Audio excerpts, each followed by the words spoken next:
Did you know that Microsoft has created 3 billionaires and an estimated 12,000 millionaires? Yet sadly, I'm not one of them. Seriously, Microsoft, come on! You're making so many other people rich. Share the wealth! And on that topic, ladies and gentlemen, welcome to the absolutely completely random podcast hosted by Andrew Rhodes and Professor Klump from Wellman College, formerly of Wellman College, I guess you could say. I'm taking a year off for a year-long sabbatical, and I thought I'd come by and see my favorite co-host of the podcast. How you doing, Andrew? I'm fine, Professor. I'm fine. Pleasure to have you here this week. And just in case anybody's wondering, I've super glued him to the chair, so he's not going to be running out of here like he did the last time. I wonder why my pants felt a little moist when I first sat down. Oh, that figures. Okay, I'm game. We'll play your game, whatever it is. So what topics are we talking about this week, Andrew? Well, this week I'm talking about how Toonami is replacing One Piece with Tokyo Ghoul next week. After starting their 20th anniversary this week, I'm going to be talking about the Godzilla anime film that's headed to Nexflix. Wow, that's going to be great. Dragon Ball Z is finally becoming a Monopoly game. Oh, yeah. And on top of that, Erased is getting a live-action Netflix series. I don't even know what Erased is. That was something that struck me by surprise. And so much more this week, including a health update on Ian Ferguson. Oh, yeah, I know about him. He's the little weird guy from the Completely Unnecessary podcast. He's not weird, but he's kind of ingenious and neat. But on top of that, Professor, do you have anything you want to say before we start? Nothing that really comes to mind. I can pretty much say let's get busy or let's do it. I'm not really sure what else to say. So how about we just get into it and get down and dirty? All right, let's get down and dirty, Professor. As always, though, ladies and gentlemen, if you want to help support this podcast, you can check me out on eBay. All lowercase a, RHOADS, -2012. I have trading cards, DVDs, a lot of other stuff up for sale. Collectibles, weird shit, what have you. If you swing by, just check me out. It makes me feel like I'm at least being viewed, and that's all that really counts. Maybe you're not into the stuff that I'm selling. Maybe you know somebody that is, or maybe somebody in passing might know. You never know. You can always send them my way. It helps to keep the lights going here, that's for damn sure. I mean, that and my part-time job, but part-time job pretty much goes to pay other things, and family helps with other stuff, so it'd be nice to kind of try to help push back on my own.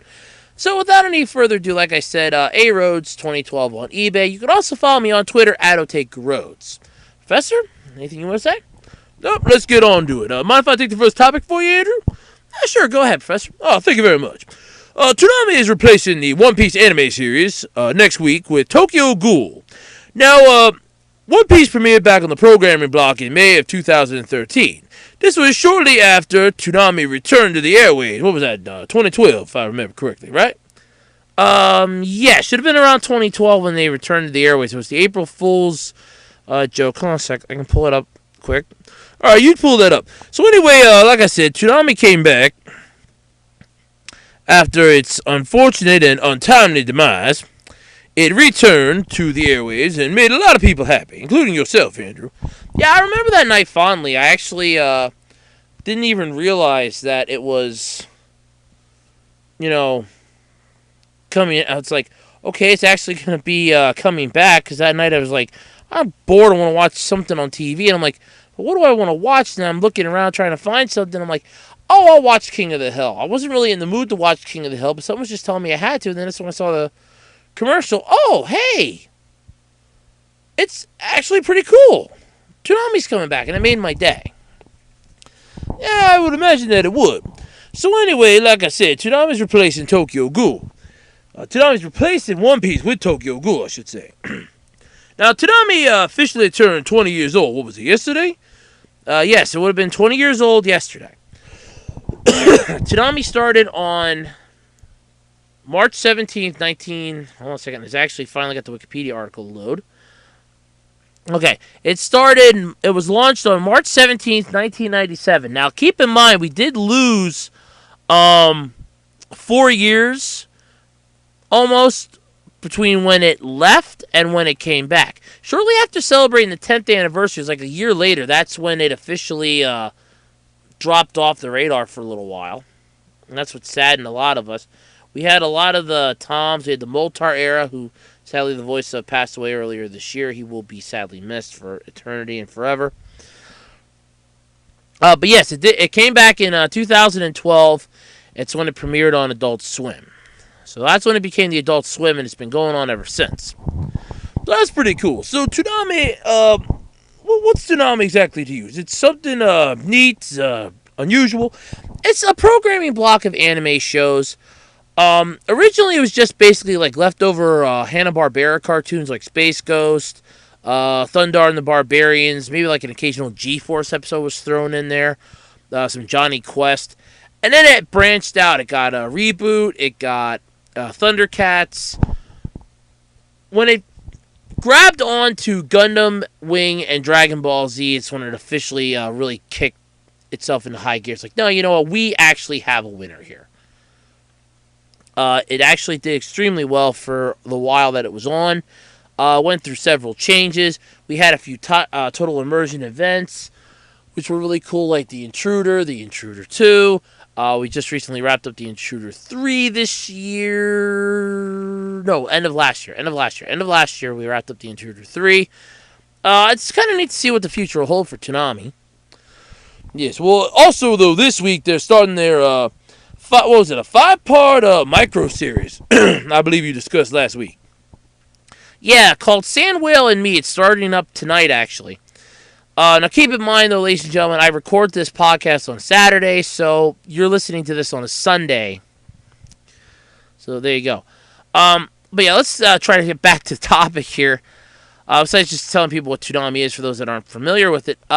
They began airing One Piece, though, again, back in May of 2013, starting with episode 207. That was a huge event for them, as it was almost about a year after they came back. And it's like, yeah, we're getting One Piece. And a lot of people were just like, yes! Yes! It's been on now for 4 years almost. It would have been 4 years if it would have lasted till May, unfortunately. But we didn't get that far. It garnered, for the premiere anyway, 995,000 viewers, which I think is really impressive. Then you have people that have been bitching that the ratings have been dropping lately, that nobody really watches Toonami anymore. I think that's bullshit, personally. I mean, people still watch it. They TiVo it. They, DVR its ass. So it's still getting viewed. I think it's just Adult Swim wants their stoner programming back, and they want it back 7 days a week. Oh, yeah, stoner programming. That's the program you gotta be high for. Yeah, I remember you saying something about that, Andrew. And then it made me think about that, and I took a good look around the college campus one week, and I'm like, yeah, you know what? He's got a point. A lot of these potheads and stoners, they probably sit back and watch half a dozen of these shows, and then basically just look at each other and go, man, this is really good shit. I wouldn't doubt it, yeah. Recently, though, Toonami pushed back the programming block by half an hour, starting on October 1st. It now runs from 12 to 3:30 in the morning. That wasn't exactly their doing. That was more the line of Adult Swim. Because, as I said, Adult Swim wants their... They want their stoner programming back. Yeah, they want the stoner programming back. That's pretty much what it is. But yeah, they're starting up that Sand Whale and Me tonight. They recently got Dragon Ball Super, Mobile Suit Gundam Unicorn, RE0096. They also got the final installment of Dragon Ball Z Kai, which everybody was basically waiting and hoping for. It's a 5-part hybrid live-action CG micro series. Sand Whale and Me is now beginning tonight. So, basically, let's just bow our heads, pour out a 40 for One Piece. I mean, they did send it out in style, like a nice little musical montage, but still, let's just, bow our heads and let's just pour out a 40 for One Piece. Alright, and that's all that needs to be said. Professor? I'm good. Let's keep going. Alright, moving right along. Okay, who out there knows about the King of Monsters? Are you a fan of Godzilla? Well, if you are, you might want to make sure your Netflix subscription is up to date. There's an upcoming Godzilla anime film from Polygon Pictures, makers of Knights of Sidonia and Agent. It's aiming to make a big splash this year. Toho teamed up with the Japanese branch of Netflix to coordinate its release, which will include a theatrical debut followed by worldwide streaming. Prior to that, the next stop for the Godzilla anime will be a March 26th stage event at Anime Japan 2017. Voice actors of Yuki Kaji, Takahiro Sakurai, Mamoru Miano, Junichi Suwabe. I'm not even going to try anymore with some of these. I know I'm mispronouncing them badly. It's like Kana, Hanazawa, and Tomokazu Shiguta will be present for the event. So that's pretty cool. What do you think, Professor? I was like Godzilla. He was like a cool little monster. Except for that, what was that? That 1998 Matthew Broderick. What the hell was that anyway? That was a mistake upon mistakes. That movie should have never seen the light of day. On top of which, that movie should have never been made. Like, Matthew Broderick should be ashamed of himself for even doing that movie. I'm pretty sure he is. I think the one that did the voice of Mo Sislak was in that movie too. I think he's ashamed of doing that movie too. So many people I think were ashamed that they were even involved in that movie. I know a lot of people even regret even being in that movie. Yeah, there's a lot. I mean, it's not as bad as The Adventures of Pluto Nash, though. Hey, now that was a good movie. It's one that makes you laugh and makes you cry. I fell asleep during it. I wouldn't doubt it, Professor. I've yet to see it, though. So yeah, that's pretty much, it's going to be interesting. But that's not the only interesting thing that's happening to Netflix this year. Netflix is also going to be scoring an Erased live-action series. The Kei Sanabe manga Erased, also known as Buku Dake ga Inai Machi, and I know I mispronounced that, was one of the certified hits of 2016, when it both turned into a popular anime series and adapted into a live-action film. Neither of which I've seen nor heard about. In fact, I've never even heard of the manga. I've never heard of this title until I found this article. And that's kind of interesting. It's an anime series and a manga series that you don't know about. I know, it's weird. Erased is back in the form of a live-action Netflix series. The series, which was announced yesterday, and this was when I got the article, which was posted on the 13th, by the way. It was posted on the 13th. It said it's going to stream on Netflix in over 190 countries this winter, and is currently shooting in Hokkaido with direction from Ten Shimoyama. Wow. I'm not even going to bother trying to read the names of the actors and actresses in it. Furukawa, who plays the adult Satoru, said in the press release that he is a fan of the original manga and excited to play a lead role in a TV series for the first time in a long time. The actor broke through in the 2013 series Mischievous Kiss, Love in Tokyo in 2013, and played Zira in last year's Lychee Light Club. If Netflix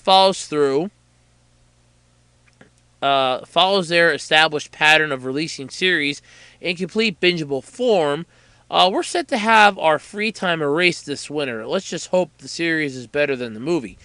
Well, that kind of brings up an interesting point here with Netflix. I mean, you unleash everything at once, so you kind of make it so that you can easily watch and view everything, but doesn't that eventually take away from the fun of it all? I'm sorry, I wasn't paying attention. I was watching Netflix on my computer. Did you know that they have a lot of interesting shows on here? Yeah, I'm not giving Netflix some free publicity. They're getting talked about in an article, Professor. Yeah, I know. It was worth a shot. Yeah, I kind of agree with you. I mean, you release everything in one fell swoop, people are going to get burned out.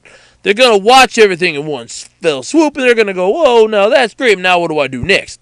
They're not going to understand the subtle necessities of everything. As far as they're concerned, they're going to look at it and go, well, it's not too bad, but at the same time, they're going to say that it's not too good. And they're going to base an entire series off of a couple episodes. Whereas you're going to have some filler episodes because you can't plot out a plot point after an entire thing. I mean, take this for example. I mean, they've done it in every single show ever made. NCIS, The Big Bang Theory. Any show that has continuity. It basically falls down to they need to come up with something that the writers can just do easily, so they can easily have a little break, and then relax a little bit, without completely messing up the entire show.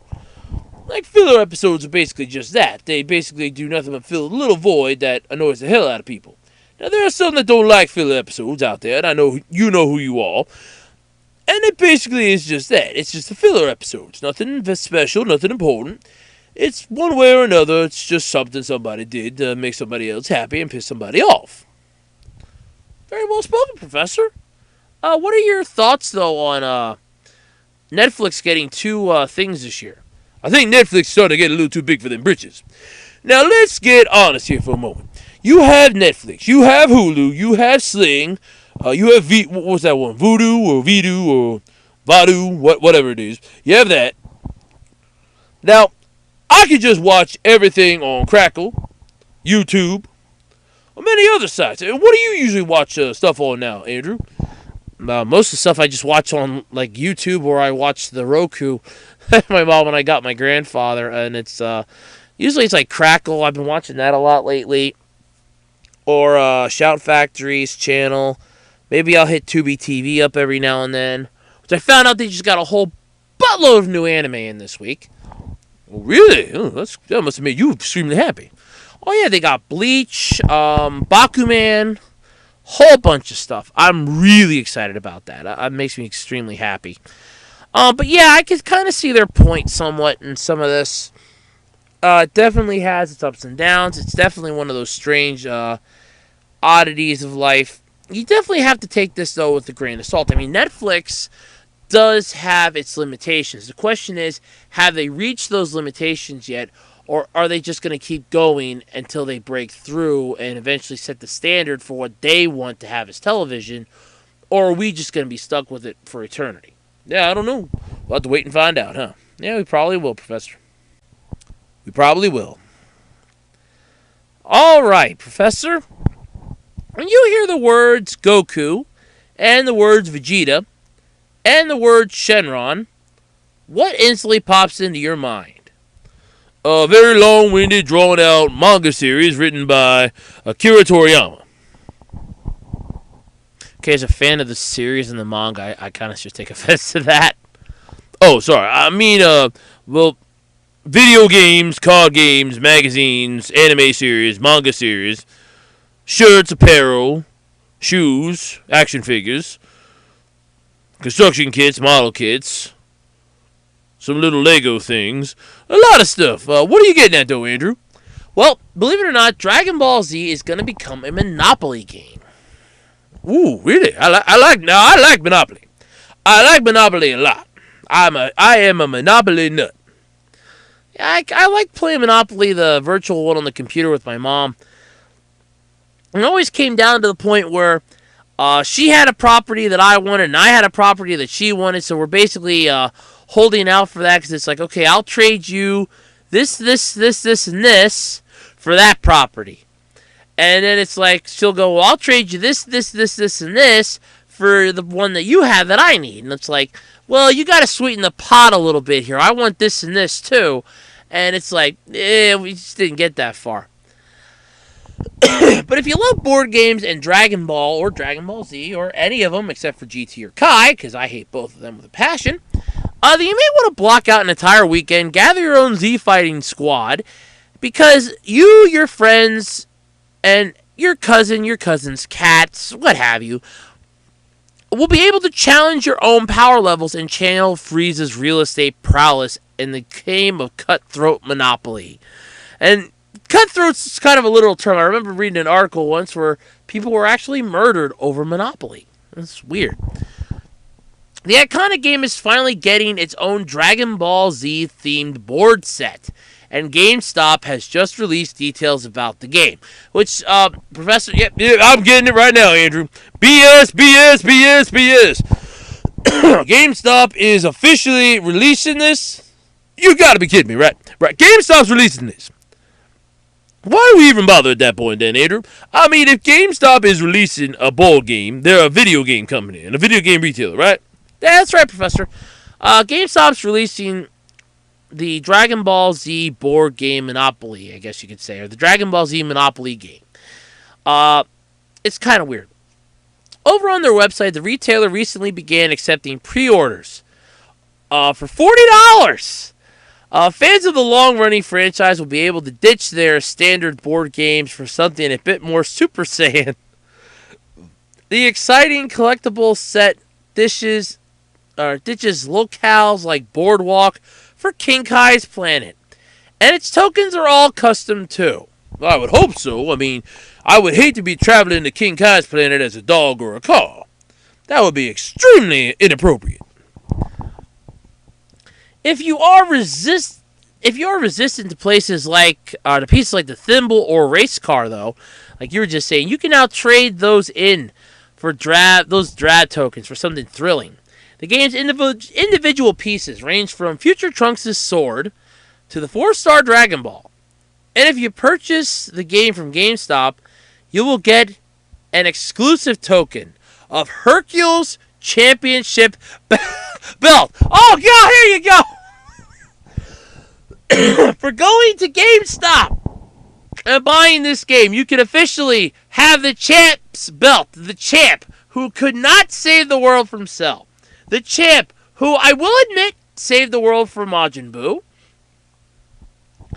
The champ who basically basks in the glory of the Z Fighters. He's the one that you were... Oh, God, that is hilarious. That is hilarious. Seriously. That is just amazing. Here's the description, though, for the game, Professor. You ready for this? Yeah, I'm ready. I guess I'm ready for this. I really can't be surprised though if this is going to suck or not, but yeah, I'm ready for it. All right. The description is as follows. Raise your power level. In this episode of Dragon Ball Z, we find the Z Fighters in an epic battle of dice rolling and real estate. Oh, God. Recruit legendary warriors like Goku, Vegeta, and Gohan to help in this adventure of Monopoly. Dragon Ball Z. Take a chance to be the richest fighter in the world as you encounter the Red Ribbon Army and the Capsule Corp.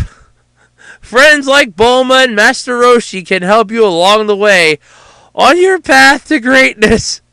Can you collect all the deeds and be the greatest? Find out when you play Monopoly Dragon Ball Z. This GameStop exclusive edition includes a bonus 7 token Hercules Championship belt. Oh, God. I just can't. Oh, God. Okay. As for what the game includes, here's a full list of what it includes. You get 7 tokens. Trunks' sword. This would be Future Trunks' sword. The Dino Cap, which is what they originally called the capsules, if anybody remembers that. 4-star Dragon Ball, the Dragon Radar, some Saiyan armor, a turtle shell, I should say, and Hercules Championship belt, which is your GameStop exclusive. Oh, God. Custom designed game board and featuring locations from the animated series, houses renamed Kame houses, and hotels renamed Hyperbolic Time Chambers. That's a great place to go to sleep, huh, Professor? Yeah, it is, Andrew. Yeah, it is. Custom Community Chest, Capsule Corp, and Chance Red Ribbon Army cards. Custom Dragon Ball Z themed money, so be Zenny then. And instructions. Well, I hope you would have instructions for this.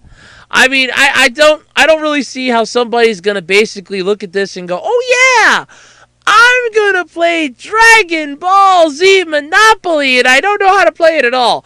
But I just like the description. That was like, raise your power level. That's the entire description almost. Okay, and it's basically like the narration. So you just have to picture the narrator guy from Dragon Ball Z going, in the last episode of Dragon Ball Z, we find Goku and Vegeta getting their asses handed to them by the sinister Majin Frieza Cell. I just... Holy crap. And I probably just gave some nerd out there some fan fiction idea, didn't I, Professor? I wouldn't doubt it, Andrew. I wouldn't doubt it at all. Oh, man, I gotta get a swig of Dr. Pepper here, Professor. You want to take over for a minute? For a minute, I gotta get a drink here for a second. That was pretty good. Yeah, no problem, Andrew. I'll take over for a second. Hold on.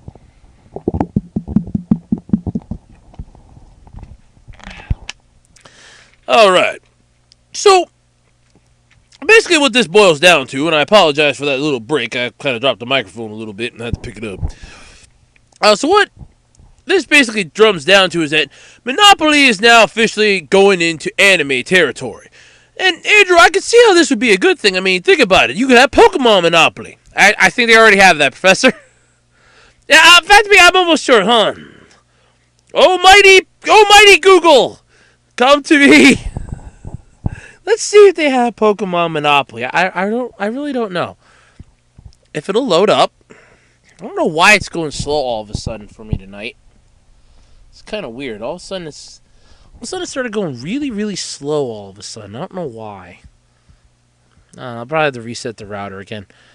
All right, let's see here once it loads up. But okay, now we got it. All right. Let's see here, Pokemon. Monolop. Pokemon Monopoly. Yes, they do. They have Pokemon Kanto Monopoly, and it looks like they also have Johto Monopoly. Yeah, they have Johto Edition and Kanto Edition. So Pokemon already has Monopoly. I can't believe that. So Pokemon has Monopoly. Dragon Ball Z now has Monopoly. Hey, why don't we just cut out the middleman? Let's have One Piece Monopoly. That'd be great. I could just see the description for that. Set sail on the seven seas. Gold Roger was a legendary pirate, and he actually had all the treasure in the world. But he stored it all in one piece. After his execution, it is now your chance to rule the seven seas. Buy a property and become the greatest swashbuckling pirate that ever lived.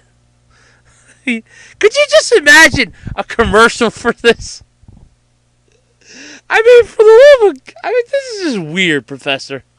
I can understand it, but you're getting way too much of a sadistic glee out of this. Yes, I am. I really am. This is too good. So there's no real date as to when it's coming out yet. God hoping it's soon. I'd actually like to see this, I think. Oh, man. It's getting its own Monopoly game. Is there nothing Dragon Ball Z can't do? Alright, Professor, let's talk about an amusement park. Alright, now I like amusement parks. I'm a little on the husky side, but I like amusement parks. And it's one from an anime series. Oh, God, I think I know where you're going with this. And it's Amagi Brilliant Park. And its premium box set is promising you the ride of your life. Extras loaded set is now available, basically. This is an article from Otaku USA, though. Yeah, I had a feeling it was going to be something about Amagi Brilliant Park. Either that or it was going to be Magical Shopping Center Abenobashi. Yeah. Seiya Kenny is understandably a little taken aback when transfer student Ishizu Sento asks him on a date. Maybe it's the fact that she asks him at gunpoint, or maybe it's the fact that their destination is the soon-to-be closed for good Amagi Brilliant Park. That's a great way to have a first date, by the way. Yeah, I'm going to ask you at a gunpoint.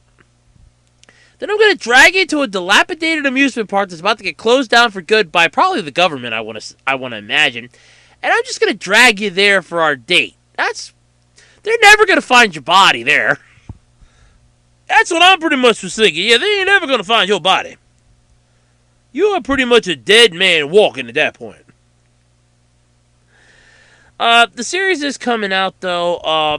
It's newer, I want to say newer. The Blu-ray, or custom premium set, I should say. It'll probably be on Blu-ray, I wouldn't doubt it. It's coming out, the premium box set, like I said. The park isn't exactly known as the most thrilling of amusement parks. The rides are either busted or boring, and its costume staff would love to be absolutely anywhere else. Wow, that sounds like Disneyland!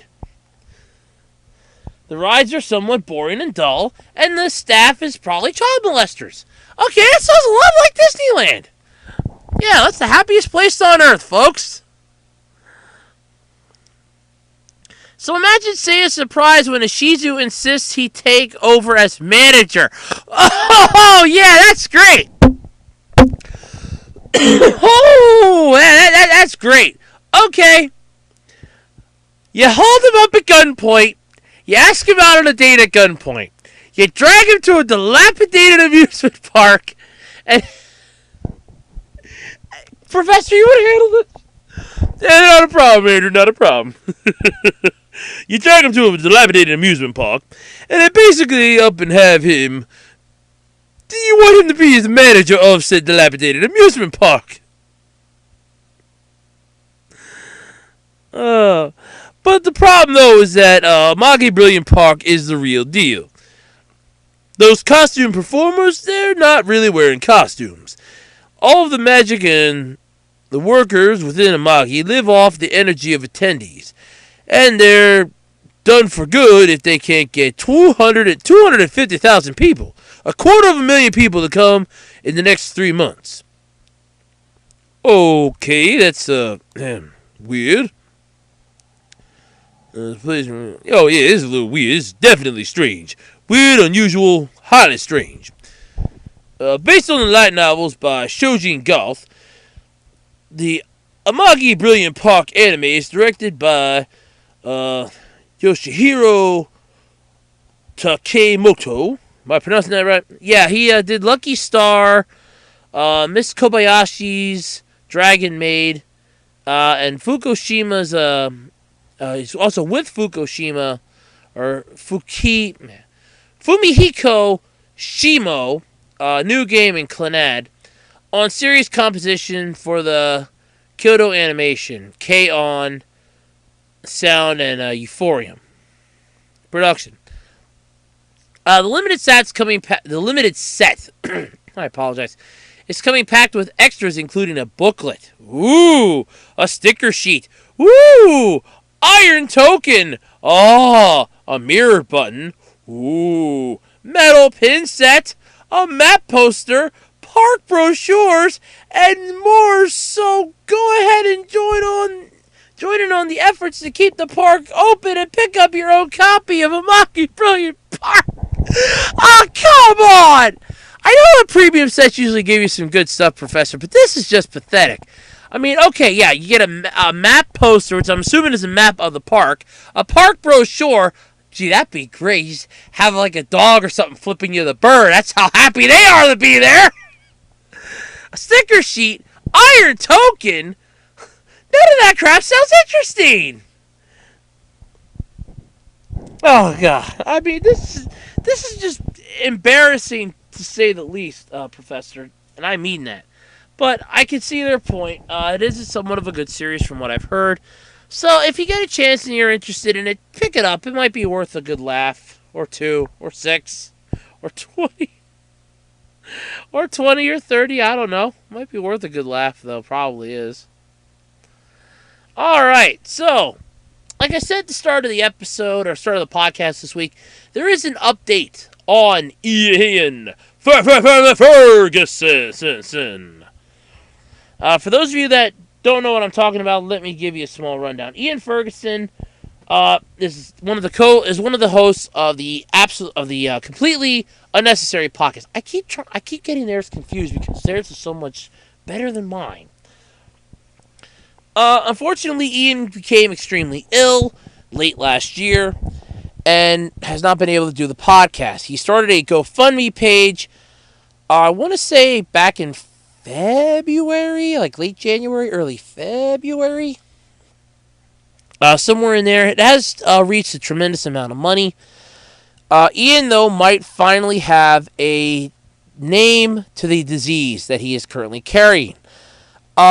After a tremendous amount of tests and some Dr. House-esque shit that the doctor performed, he was able to figure out that supposedly, and after tests, by the way, not just the House-esque stuff, just regular tests then too, that Ian is suffering from a condition known as ACNES. Basically, I know it's something entrapment. It's like abdominal. something entrapment. It is very serious. It's 1 in 2,000 people can actually get it. And I know you wouldn't know what this is, Professor, as you're a professor of genetics. Yes, I am a professor of genetics, unfortunately. I mean, I can tell you which genes in your body probably created said disease, but I wouldn't really be able to tell you what it exactly does. That's understandable.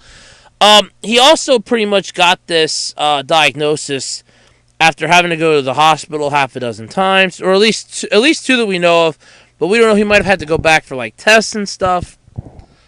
But either way, he finally has a face to the disease, which is good because it would just be so sad if he were to up and die, and I'd miss him. I really would, because he's a really great individual. He is a really fun person. I've never met him personally. Hell, if I knew him personally, I would buy him a beer. Like on a daily basis, I would buy him a beer. But he basically has, that's what's going on with him.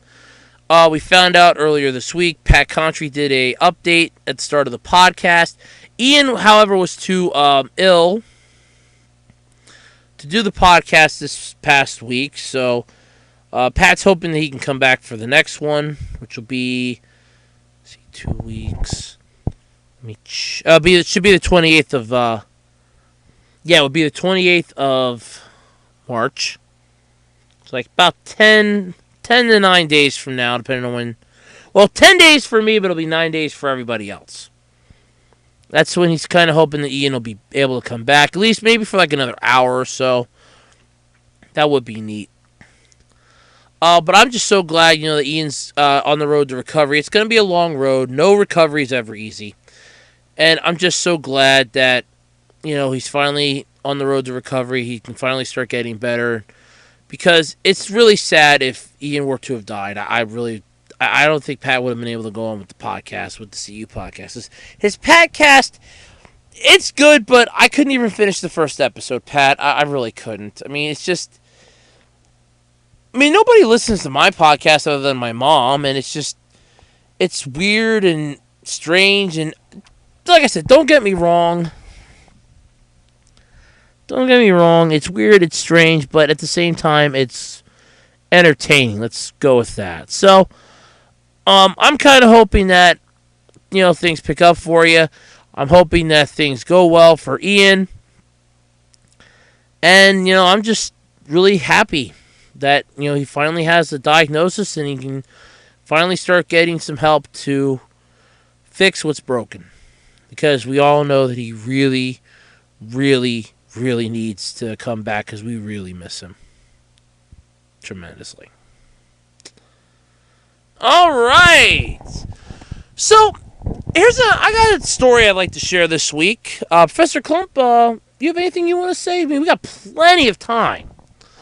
Well, Andrew, I could say a couple things about the wonderful world of physics. Now, if you take okay, Professor, we're not a science podcast. If you want that, go find over Bill Nye the Science Guy. I don't like Bill Nye the Science Guy. Bill Nye the Science Guy scares me. Scares me too, Professor. Scares me too. But anyway, we have a tremendous amount of things that have gone on. In my week so far, I've had a few things happen. But I just want to stress something. I love when I buy something on eBay and the person just knows what they're doing. I mean, they know what they're doing beyond a shadow of a doubt. And so I thought about it this afternoon, and I'm like, you know what? It's time to give a special shout out. And I like to call this my honorable eBay sellers of the week. Now, I'm not going to throw myself on here because that would be showing favoritism. I'm not that stupid. I'm not that disturbed. Basically, I am singing the praises of one individual, ladies and gentlemen. That individual is Love in the Taco.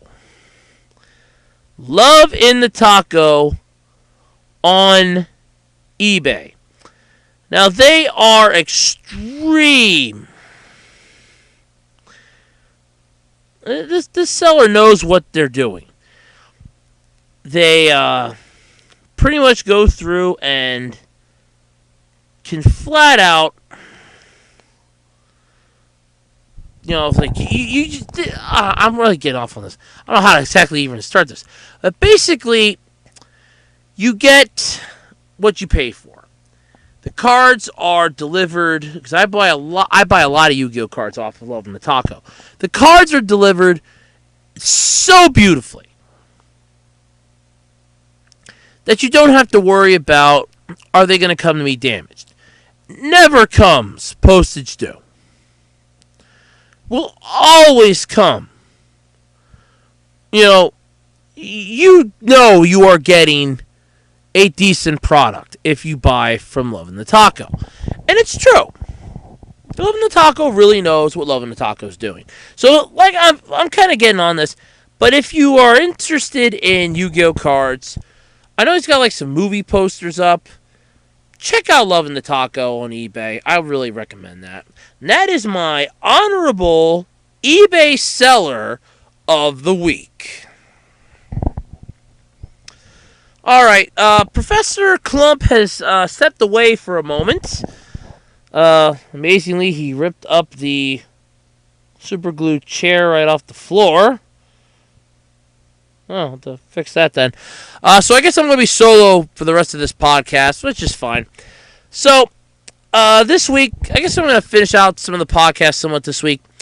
We had a quote-unquote update for the Yu-Gi-Oh! Link summoning, which provoked me to create a rant video, which apparently did not do too well in the view department. Let's face it, rant videos aren't going to do extremely well. But anyway, we got told that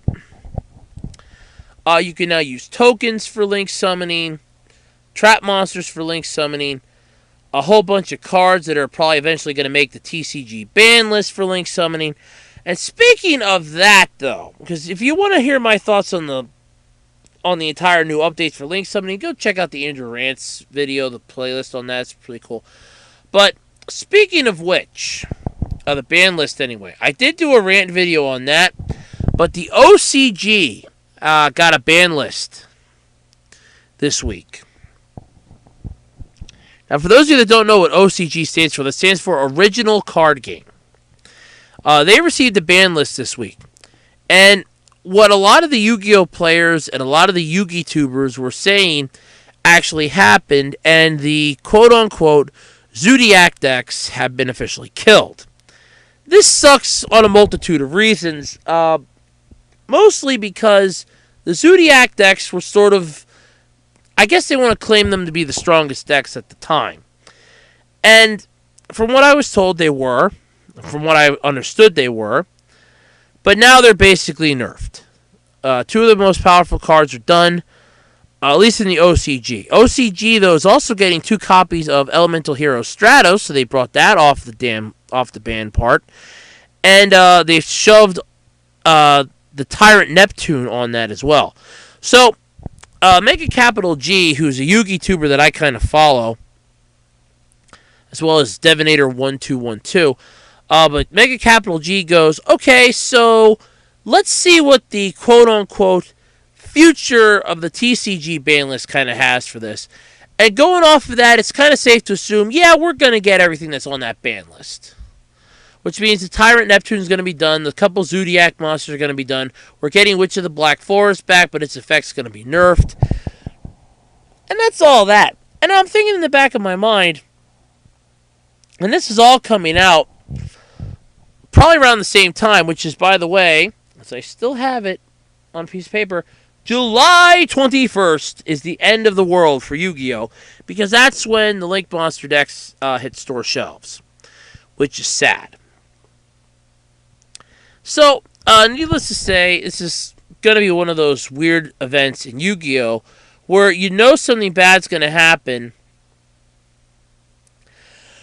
but at the same time, you don't want to admit that you know that it's going to happen. You want to go, no, I know it's going to happen, but maybe it won't happen.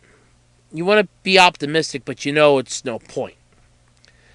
So unfortunately, we're going to have that happen for Yu-Gi-Oh! Link summoning is going to kill it. I said that in my rant videos. I'm not happy about that, but there's really nothing I can do. No, there's really nothing none of us can do, really. I mean, we just have to sit back and endure it because, there's really nothing we can do about it. But that's basically what most of the week for me was basically hearing about the updates to the Link summoning fiasco, having the update to the inevitable, oh, well, this and this is going to happen. It's just one of those strange days. Literally strange days. So, there is that. But I shouldn't really dabble on too long about that. I've done a rant video about that. I'm not going to do one for the ban list again. I did one. But yeah, that's pretty much where that's going. All right, let's have some Q&A here on the Absolutely Completely Random Podcast. Okay, so here's a question that was actually asked and was submitted via email to acrpodcast@gmail.com, all lowercase, by the way. The question was, last week you said something about your best friend being a teddy bear. Does this mean you're some sort of a deluded child in a man's body, or are you actually a human being? As I stated in there before, what's the point of being grown up if you can't act childish every now and then? And I stand by that. There was a great man that once said that, and I stand by what he said. Yeah. My favorite, I have a stuffed animal. I have a teddy bear. Oh, okay, I'm 27 years old. I'll admit it. I guarantee you there is somebody out there in the world that is 40 that had a blanket when they were a kid that they held so dear. And they probably still have that to this day. So you can't really judge me for having a teddy bear. Bite me. Another question that was asked this week. My thoughts on who would win in a 3-way Battle Royale style match between Optimus Prime, the Power Rangers, and Sonic the Hedgehog. Well, personally, I kind of be interested in that. So Optimus Prime's taking on the Power Rangers, who's also taking on Sonic the Hedgehog. Okay, I'd like to know what screwed up universe this is in, first off, but yeah, alright, I'll give this a shot. So, I kind of see the Power Rangers teaming up on Optimus Prime and the 5 Zords, and then combining to form the Megazord. Then the Megazord starts to take on Optimus Prime hand-to-hand, or possibly just squishes him, depending on what size Optimus Prime we're talking about here. I mean, I know Optimus Prime is taller than a regular human, but I mean, are we talking like Optimus Prime from the original G1, Optimus Prime from Cybertron, or Optimus Prime from the Michael Bay fiascos? And then, like, which Power Rangers series are we talking about? And I still want to know how Sonic the Hedgehog got in this. But who do I see winning in this? Probably Sonic the Hedgehog. All he has to do is probably just run around him really fast, create a cyclone vortex sort of deal, and just suck the air out and just make them all pass out, and he'll win by default. They'll be incapacitated that way. That's how to do it. Alright, next question. I know you collect Yu-Gi-Oh cards. What's one of your all-time favorite Yu-Gi-Oh cards in the world? Dark Magician Girl. Because I have at least 4 versions of it. I have the original version, not the original card. I have like a reprint of the original version. I have the version that was in the tin. I think that's a reprint, though, that I have.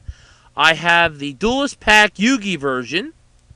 Both the one that came in the decks and the one from the actual Duelist Pack Yugi. And I also have, quote-unquote, the newer one from the movie pack. So, Dark Magician Girl is definitely my number 1 card.